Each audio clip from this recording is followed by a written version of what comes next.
Combien est-ce que ces jeunes ont soutenu le ministère? Alors, j'ai vu ces chantres très jeunes bâtir avec vous. Jésus, au bout de 3 jours, s'est rendu compte que le peuple avait faim.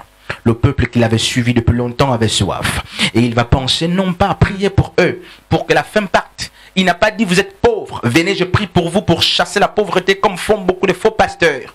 Non, plutôt que de passer le temps à faire les appels et poser les mains aux gens pour chasser un quelconque esprit de la pauvreté, parce qu'en Christ nous ne sommes pas pauvres, nous dit Ephésiens chapitre 1 à partir du verset 3, que les pasteurs commencent simplement à ouvrir leur cuisine, que les pasteurs commencent simplement à prendre leurs comptes bancaires qu'ils ont pour la plupart du temps volés, parce que leurs comptes bancaires sont les dîmes et les offrandes du peuple. Au lieu d'appeler à chaque fois le peuple pour des séminaires de délivrance, soi-disant que vous chassez les esprits de pauvreté, commencez à partager vos biens. Commencez à ouvrir vos comptes bancaires. Commençons à assister les foules. Commençons à assister les veuves, les orphelins, les nécessiteux. Je me souviens qu'il y a dans notre pays beaucoup d'assemblées qui sont nées à 90 avec les missionnaires. Prenons l'exemple de l'Alliance chrétienne. Aujourd'hui, par exemple, il y a des églises catholiques. Même si beaucoup de pasteurs les taxent de faux. D'ailleurs, il y a une parenthèse qui sera ouverte dans ce sens. L'église catholique, par exemple, a construit des écoles. Il y a des écoles catholiques.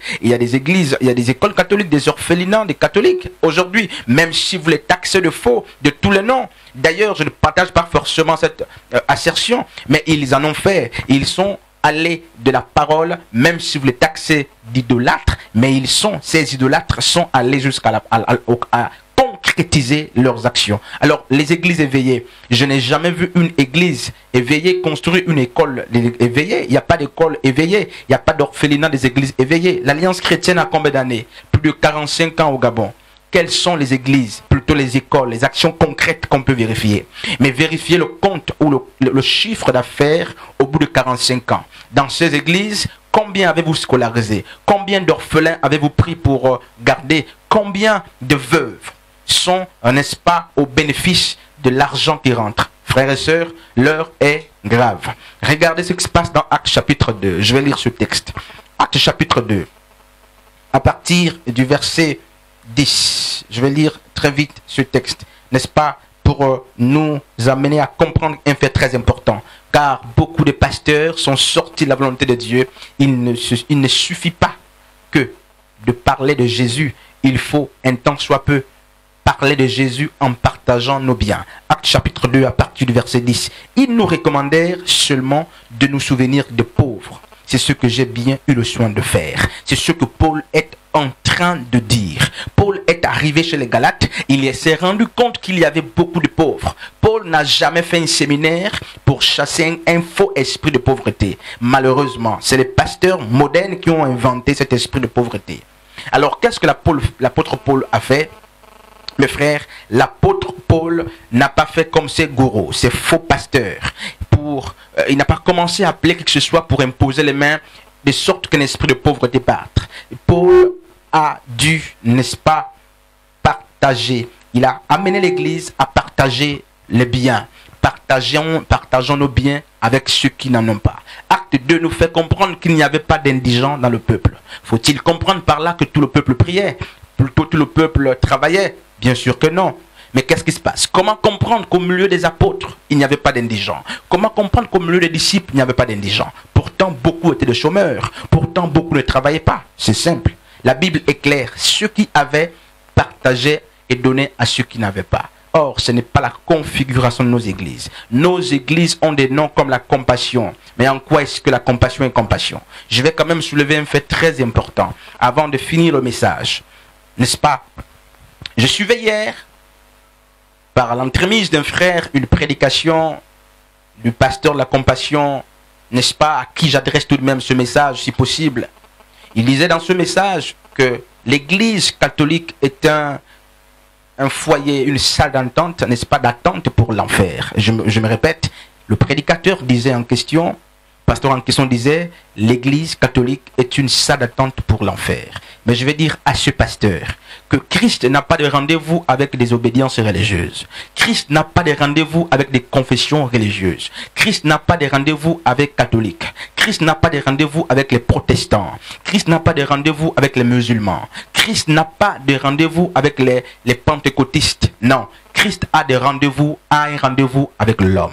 Malheureusement, nous avons confondu la parole. Autant il y a des vrais ambassadeurs de Dieu, des vrais élus de Dieu qui sont catholiques, autant il y en a chez les éveillés. Autant il y a chez les éveillés des morts spirituels, autant il y a à catholiques. Le problème n'est pas sur catholiques ou des éveillés ou des protestants. À la compassion, beaucoup iront en enfer.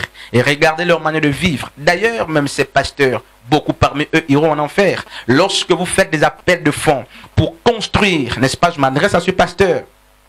Ce n'est pas une promotion de l'église catholique que je suis en train de faire.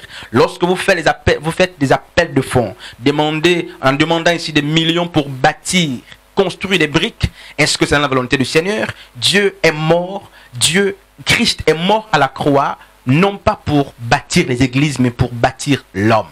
Quand est-ce que vous avez fait le même appel avec la même taille pour bâtir les orphelinats, les écoles? Vous êtes tous des idolâtres et des voleurs, n'est-ce pas? Vous faites des appels de fonds, vous cherchez les partenaires pour bâtir, construire une grande tour de Babel à la gloire de ces pasteurs.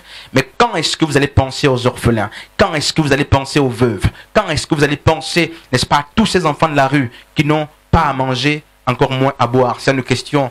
On va la prendre. Donc, mes amis, je vais terminer. Je disais que ne devait pas être long. La prédication de l'évangile doit quitter la dispensation de la simple parole.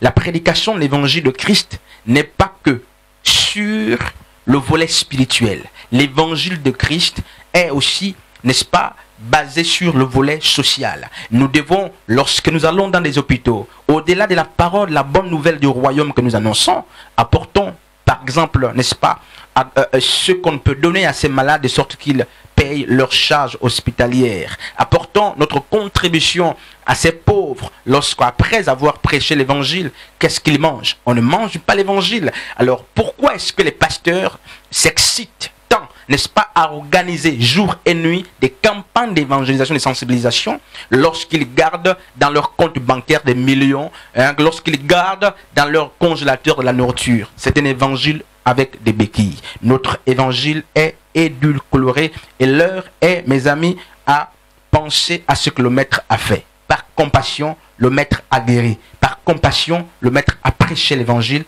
mais aussi par compassion, le maître a donné à manger et à boire. Que Dieu nous bénisse. On se retrouve prochainement pour un autre numéro, sauf s'il y a une question particulière. Je vais prendre une question et on va terminer notre message. Oui.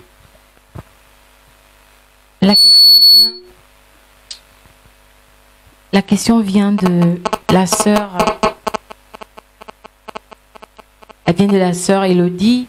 Disons que, est-ce que c'est la parole qui a des béquilles ou ce sont les représentants, ceux-là même qui annoncent cette parole? Voilà, la parole en elle-même n'a jamais eu de béquilles. La parole de Christ est une parole droite. L'évangile du royaume est un évangile clair. Maintenant, c'est la faisabilité, n'est-ce pas? Les hommes ont transformé la parole de Dieu pour leur ventre.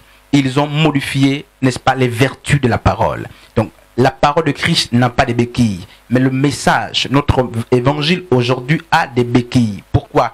Parce qu'il ne repose que sur des blablas des pasteurs, sur des conneries des pasteurs, des insultes des pasteurs qui sont tellement éloquents, mais qui ne savent pas être éloquents en partageant leurs biens. Des pasteurs qui savent dire aux gens que le péché amène en enfer, mais qui ne savent pas prendre leur compte bancaire et les partager avec les nécessiteux. Les pasteurs qui savent insulter, n'est-ce pas, mais qui ne savent pas ouvrir leurs portes de sorte que les orphelins viennent manger. Les pasteurs qui savent critiquer, qui savent accuser, qui savent attaquer, mais qui ne savent pas partager les biens de l'église. Je suis en train de rappeler que ces chantres, majoritairement dans les églises, sont des jeunes. Les membres de la sécurité sont des jeunes, n'est-ce pas? Alors, ces églises, pensent-elles à loger ces jeunes? Ces églises, pensent-elles, n'est-ce pas, à scolariser ces jeunes? Encore, pour terminer notre témoignage, une sœur me faisait un témoignage qu'elle a dû consacrer sa vie dans une assemblée. Il y a pratiquement plus de 18 ans, elle a servi le pasteur et sa femme. Elle a d'ailleurs quitté sa maison, elle allait vivre chez ce pasteur qui avait plus de 4 enfants, 5 enfants, je crois 5. Alors ce pasteur et sa femme vont utiliser cette fille seulement pour chanter.